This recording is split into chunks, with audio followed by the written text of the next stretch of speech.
ஸ்ரீ கர்க சம்ஹிதை பிருந்தாவன காண்டத்தின் 14ஆம் அத்தியாயம்.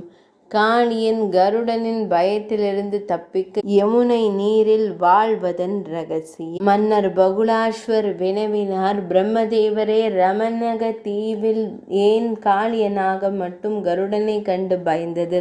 அங்கே வசிக்கும் மற்ற அரவங்களை விட்டுவிட்டு தயவு செய்து முழு கதையையும் எனக்கு கூறுங்கள். தேவ முனிவரான நாரத மாமுனிவர் கூறினார், அரசரே, ரமணக தீவில் அரவங்களை அழிப்பவரான கருடன் தினமும் வெளியே சென்று பலரை கொன்றார். எனவே ஒரு நாள் பயத்தால் ஆட்கொள்ளப்பட்ட அரவங்கள் தீவுக்கு வந்த கலக்கமடைந்த கருடாழ்வாரிடம் இவ்வாறு கூறின. அரவங்கள் கூறின, குருத்வாரா, தங்களுக்கு வணக்கம். தாங்கள் பகவான் ஸ்ரீ மகாவிஷ்ணுவின் வாகனம். இப்படியே அரவங்களை உட்கொண்டால் நம் வாழ்க்கை எப்படி பாதுகாப்பாக இருக்கும்? எனவே ஒவ்வொரு மாதமும் ஒவ்வொரு இல்லத்திலிருந்தும் ஒரு அரவத்தை பலியாக எடுத்துக்கொள்ளுங்கள். அதனுடன் காய்கள் மற்றும் அமிர்தம் போன்ற இனிப்பு உணவும் வழங்கப்படும். விதிகளின்படி இதையெல்லாம் ஏற்றுக்கொள்ளுங்கள் என்றனர். கருடாழ்வார் கூறினார், நீங்கள் அனைவரும் ஒவ்வொரு இல்லத்திலிருந்தும் தினமும் ஒரு அரவத்தை பலியாக கொடுங்கள். இல்லை என்றால் அரவங்கள் இல்லாமல் மற்ற பொருள்களை பலியிட்டு எப்படி என் வயிற்றை நிரப்ப இயலும்? அது எனக்கு ஒரு வெற்றிலை போல இருக்கும். நாரத மாமுனிவர் கூறினார், அரசரே, இதனை கூறும்போது தற்காப்பிற்காக அனைத்து வீரர்களும் அந்த பெரிய கருடனுக்கு தினமும் தெய்வீக பலிகளை ஒவ்வொன்றாக செலுத்தத் தொடங்கினர். நரேஸ்வரரே, காளியனின் இல்லத்திலிருந்து யாகத்தை பெறுவதற்கான நேரம் வந்தபோது கருடனுக்கு செலுத்தப்பட்ட அனைத்து பொருட்களையும் வலுக்கட்டாயமாக அவர் விழுங்கிவிட்டார். அந்த நேரத்தில் வலிமை மிக்கவரும் மிகுந்த வலிமை கொண்டவருமான கருடாழ்வார் கோபத்தால் நிறைந்து வந்தார். அவர் வந்தவுடன் தனது நகங்களால் காளியனை தாக்கினார். கருடனின் பாதங்களில் இருந்து வந்த அந்த அடி காளியனை மயக்கமடைய செய்தது. பின்னர் எழுந்து ஆழ்ந்த மூச்சை எடுத்து தனது தொடைகளால் முகத்தை நக்கிய அனைத்து அரவங்களிலும் வலிமை மிக்கவரான காளியன் தனது 100 தலைமுடியை விரித்து தனது விஷப்பற்களால் கருடாழ்வாரை கடுமையாக கடித்தார். பின்னர் அவரது தெய்வீக வாகனமான கருடாழ்வார் அவரது அலகில் பிடித்து தரையில் வீசி தனது இறக்கைகளால் மீண்டும் மீண்டும் அடிக்கத் தொடங்கியது. கருடாழ்வாரின் அலகிலிருந்து வெளிவந்த பாம்பு அவரது 2 நகங்களையும் சுற்றி வளைத்து மீண்டும் மீண்டும் சீறி அவரது இறக்கைகளை இழுக்கத் தொடங்கியது. அந்த நேரத்தில் அவரது இறக்கைகளிலிருந்து 2 பறவைகள் பிறந்தன, நீலகண்டம் மற்றும் மயில்.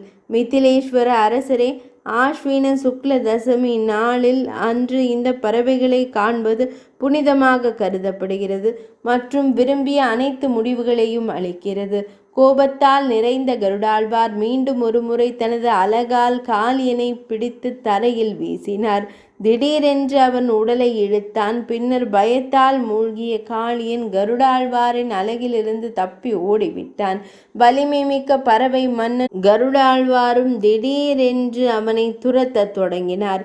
7 தீவுகள், 7 கண்டங்கள் மற்றும் 7 கடல்களை கடந்து அவர் எங்கு சென்றாலும் கருடாழ்வார் தன்னை துரத்துவதை கண்டார். அரவம் என்றழைக்கப்படும் பாம்பு பூலோகம், புவர்லோகம், ஸ்வர்லோகம் மற்றும் மகாலோகத்தை ஒவ்வொன்றாக அடைந்தது. அங்கிருந்து தப்பி ஓடி ஜானலோகத்தை அடைந்தது. அவர் எங்கு சென்றாலும் கருடாழ்வாரும் அங்கு சென்றார். எனவே அவர் மீண்டும் கீழ்ப்பகுதிகளுக்கு சென்றார். அவர் படிப்படியாக உலகங்களுக்கு சென்றார்.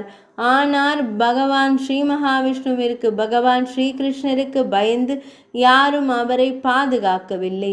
எங்கும் அவருக்கு அனுமதி கிடைக்காத போது தேவர்களின் தலைவரான காளியர் பயத்தால் ஆட்கொள்ளப்பட்டு பகவான் ஆதிசேஷரின் பாதங்களை அணுகினார்.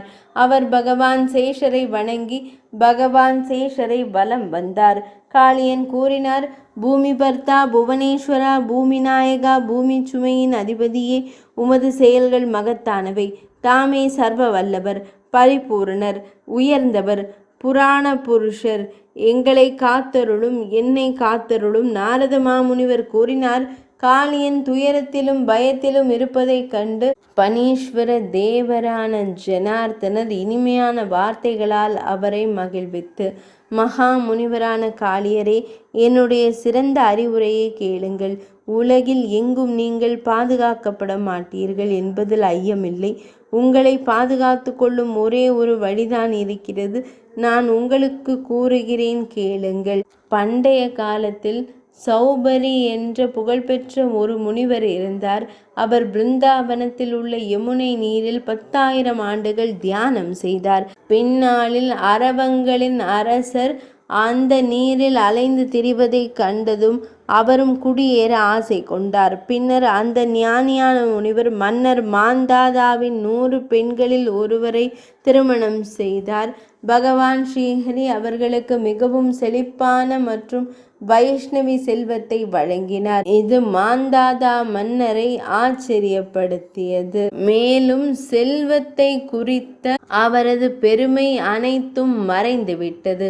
சௌபரி முனிவர் யமுனை நீரில் நீண்டகால தவத்தில் ஈடுபட்டிருந்த போது கருடன் மீன மன்னரை அவரது விழிகளுக்கு முன்பாக கொன்றார்.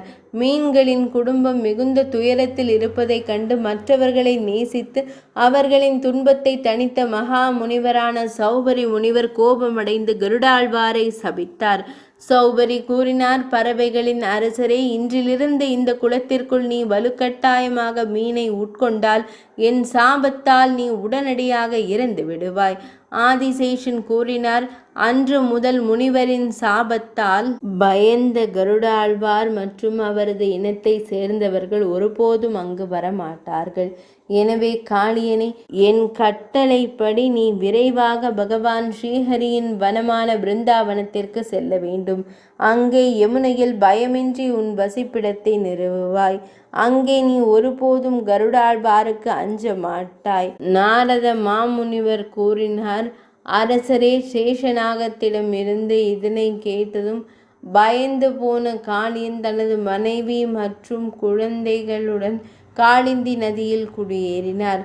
அப்போதுதான் பகவான் ஸ்ரீ கிருஷ்ணர் அவரை யமுனை நீரிலிருந்து மீட்டு வெளியே அனுப்பினார். நாரத மாமுனிவர் கூறினார், அரசரே, சேஷநாகமான ஆதிசேஷனிடமிருந்து இதனை கேட்டதும் பயந்து போன காளியன் தனது மனைவி மற்றும் குழந்தைகள், பேரன் பேத்திகளுடன் காளிந்தி நதியில் குடியேறினார். அப்போதுதான் பகவான் ஸ்ரீ கிருஷ்ணர் அவரை யமுனை நீரிலிருந்து மீட்டு வெளியே அனுப்பினார். இது ஸ்ரீ கர்க சம்ஹிதையின் காளியன் உபாக்கியாயத்தின் விளக்கமான 14ஆம் அத்தியாயம் இனிதே நிறைவடைந்தது.